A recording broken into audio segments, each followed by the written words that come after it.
To ABC-7 at noon. With us today, we have the coordinator of what he is calling an experimental art project here in El Paso. We have Andres Bayan, and you are the coordinator of Cuadro space. Yes. And that's translating into square, if you Into will. square, yeah. It has a couple of translation. It could be a square, it can be a block, or it could be a group of people working together.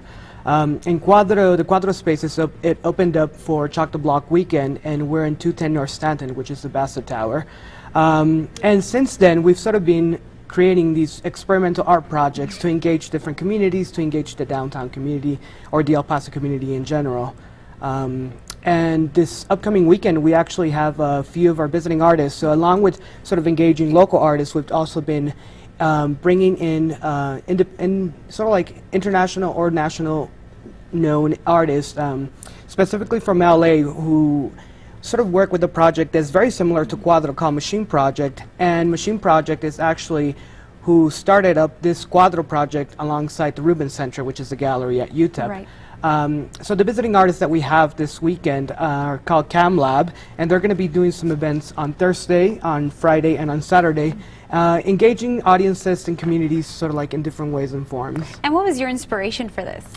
My inspiration for this. Well, I was in conversations with Carrie Doyle, who's director up at the Rubin Center, and I had just finished my MFA in art in California, in LA. So I was looking in a way to come back to El Paso and to bring some of what I had learned from LA and from Cal Arts, and then just engage the community in sort of like different and more experimental forms of art, not your regular sort of like painting or sculpture or vice versa. All right. Yeah. I mean, it's really great to see, especially because El Paso, it feels like the art community is just growing stronger, and we always see these new galleries and new pop-up galleries, things like that. So was that your plan, to come back to El Paso to share what you've learned? Yeah, it definitely was. I'm really close to my community here. My family's still here. So I was really interested in sort of engaging the art community once again, because I had been gone for approximately like 2 years.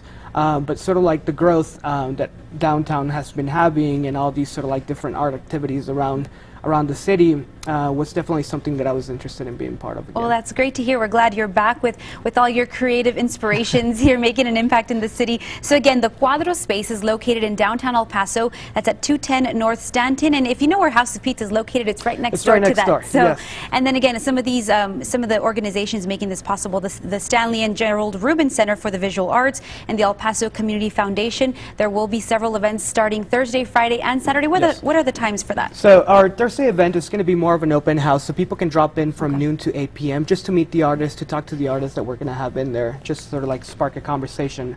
Our main sort of like our bigger event, which we're calling sort of a spectacle of performance and scores, is on Friday night from 7 to 9, and that's going to be one of the most engaging events, kind of like very much an art opening, except the twist is that it's performative, so people are actually invited to be part of these performances that the artists are going to be creating. All right. And the last event is on Saturday, and that's sort of like an all-day engagement that people can also drop in. Sounds good. Thank you so much, Andres, for being with us here on ABC-7 at noon. And we'll be right back after the break with more news.